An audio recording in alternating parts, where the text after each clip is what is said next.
Hey, Eagle fans, I'm Thomas Mott. Welcome into Philadelphia Eagles Now. Mailbag time. Of course it is. I'm always in mailbags here on the channel. I want to get your questions in just a second. First, though, if you want to be in a future mailbag video, you have to be subscribed, as we're trying to push for 20K subs on the channel. And so it's kind of a little incentive, right? You want your question to be answered? Well, then you got to go down below and subscribe in order to jump in on all the action.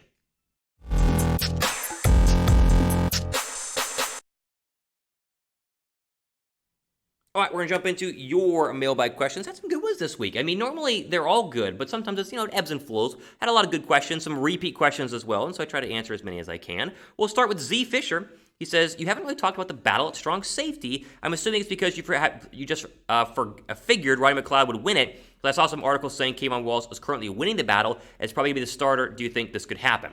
Yeah, so listen, I haven't talked about it a lot.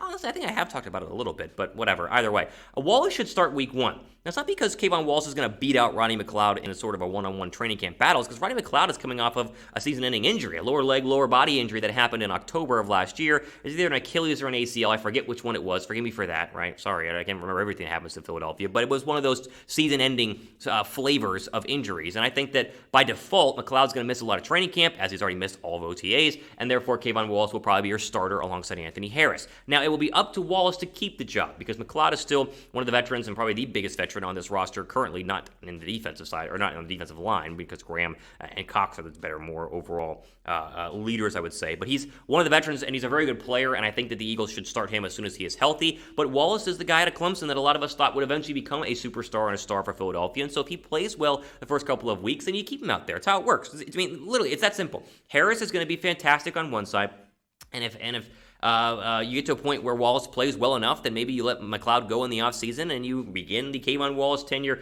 in Philadelphia. I mean, this guy's drafted out of Clemson, had a lot of Brian Dawkins comparisons, got in a little bit last year, didn't do much, wasn't that great, but I do think that he's going to have a chance to go ahead and start, just simply from the de facto fact that Rodney McLeod is dealing with the injury. What do you guys think? Who starts at safety in 2021? Be a pin comment down below me. McLeod or Wallace? Type M down below for McLeod, type W down below for K'Von Wallace.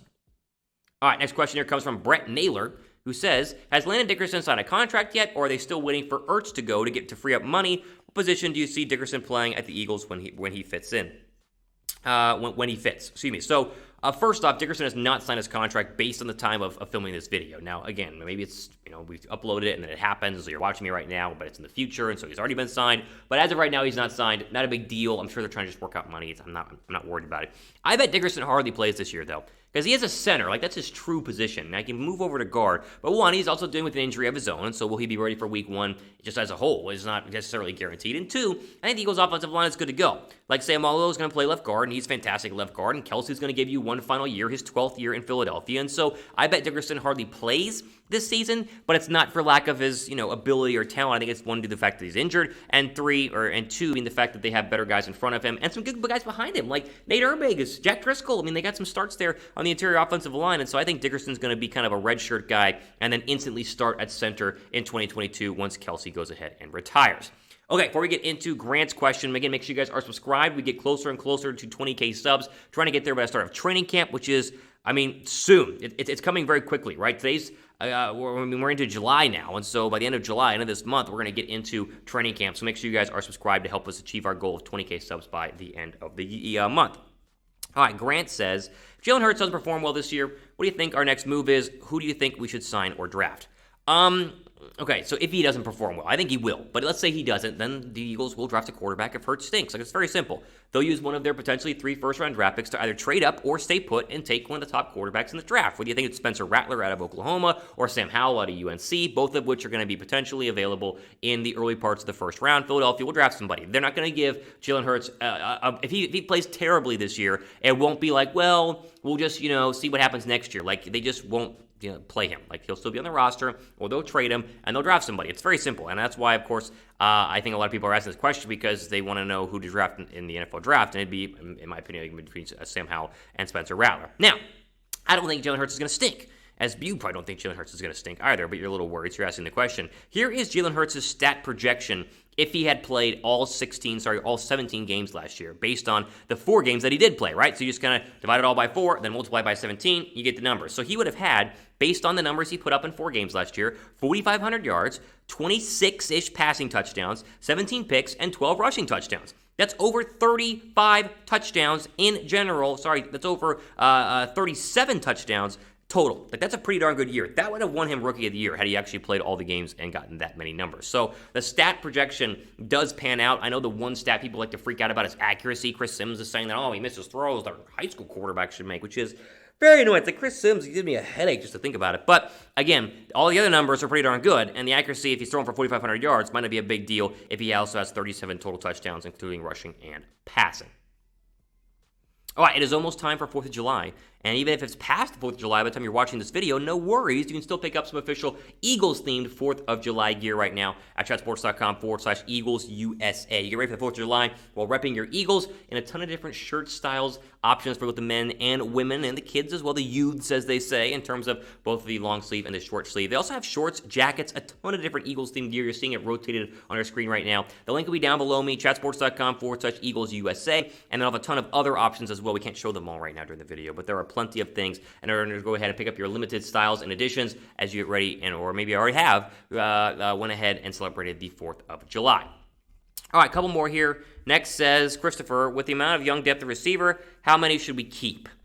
Oh, man. It's, I think, I like to keep 7. I bet they keep 6. So the 4 that they're going to keep for sure are Smith, Reagor, Fulgham, and Ward. Those are the 4 that are guaranteed to have roster spots unless they get injured. They're for sure going to be there. Then you have this battle between Whiteside, Watkins, and Hightower. Now, I like to keep 2 of the 3 and cut the worst one. I would think Whiteside and Hightower would be those 2 choices. But again, you had other roster spots, other position groups you want to keep. You only keep 53 on a current NFL roster. Someone might, Watkins could go to practice squad. But it's really going to come down to, I think, how good J.J. Arcega-Whiteside is in training camp. Like, if he's really good, then he's going to be number 5, and they might just keep 5 and then put the rest of the other 2 in the practice squad. But if he stinks, then maybe you cut him, and then you keep Watkins and Hightower. So I'd say 6. I'd like to keep 7 because I do believe that one of these younger guys is going to pop off, but maybe even Trayvon Grimes makes it off of IR and makes the roster, but I think probably 6 is going to be the actual number there for the Eagles wide receivers. I will ask this, though. I mentioned the group of 4, the Smith, Reagor, Fulgham, and Ward, who are guaranteed to be on the roster. Who's the second best receiver on the roster behind DeVonta Smith? Like, we assumed Smith is going to be the best receiver, and that's fine to assume. I think he's going to be pretty darn good. But who do you think is the second best receiver behind Smith? Is it Reagor or is it Fulgham? I think those are the 2 options right now. You throw in Ward as well. Give me your thoughts. I'm very curious what you think in the comment section. Ian says, hey, Thomas, love the channel. Thank you. What's your all-time favorite Eagle player and current favorite Eagle player? Oh, man. So you remember, I'm born in 96, so I'm, the Donovan McNabb, Andy Reid era is what I grew up watching in Philadelphia. But first jersey I ever got, Brian Westbrook. I love Brian Westbrook. So versatile. And at the time, one of the few running backs to really catch the football out of the backfield and be elite with the ball, catching in space. So I loved him. I was a big Shady McCoy fan as well. I remember being in college at Baylor in a lecture whenever they traded him, when Chip Kelly traded him straight up for Kiko Alonso, and I screamed audibly in class. Like, I could not believe that. And so, listen, I love running backs, and I love the history of the Eagles running backs. I think currently I'm a big... Listen, I love Miles Sanders. I'm a big Miles Sanders guy. I think he's going to be fantastic if he can stay healthy. But I am very, very excited about DeVonta Smith because I do like wide receivers. And I think that in the past, they had a T.O. jersey during the one-year run back in 2004. So I love a lot of Eagle players. I really think that right now it's probably Miles Sanders. But in the past, it was definitely Brian Westbrook because I think his childhood jersey as a black youth small still hangs in my childhood bedroom at my parents' house. Like, I got a bunch of them all hung up there. And Westbrook's was the very first one. Good question. That was fun. Before we go ahead and get to the final question, if we didn't get to your question in today's video, DM me on Twitter and I'll answer it, right? So at RealThomasMott, you got to follow me first and then DM me and I'll go ahead and answer your mailbag question. So if I missed it, then go ahead and follow me on Twitter. I'd appreciate it. Okay, Philadelphia Eagles, who I don't know how you got that name, but he has the Philadelphia Eagle name right there, but it's not the actual Eagles. He finishes up with, if we sign David DeCastro, moving to left guard, if we do that, I reckon we would have the best offensive line in the NFL. No, I like Seumalo better than DeCastro. I think Seumalo has better chemistry overall next to Jason Kelce. And also, DeCastro is coming off of a serious ankle injury, which is causing him to think about retiring. So he might not even play this year. So I don't want to bring him in, especially at the money he's going to go ahead and cost, because I think Seumalo is really, really good. And I like the backups. I think Urbeg and Toth and Jack Driscoll could fill in if you were going to need to. You saw it last year. They're going to be even better this year as well. And so I'm out on DeCastro, but I understand why you would want to go ahead and sign him. They're going to be a top 5 offensive line, regardless of DeCastro being on there, if they can all stay healthy. All right, ultimate for today here on this edition of the Eagles mailbag video. Again, go down below, use the hashtag Eagles to get a part of our next mailbag videos. Of course, we do these once a week, and so if you go down below right now, you get a head start on getting the questions out before everybody else does. See you next week. Make sure you guys are subscribed to the channel as well. closer and closer to 20K subs here before the start of training camp. It would help us out a lot, and we greatly appreciate it. Ultimately, for today, though, on Philadelphia Eagles Now, I'm your host, Thomas Mott, signing off. Enjoy the rest of your day. Have a great weekend. We'll see you next week.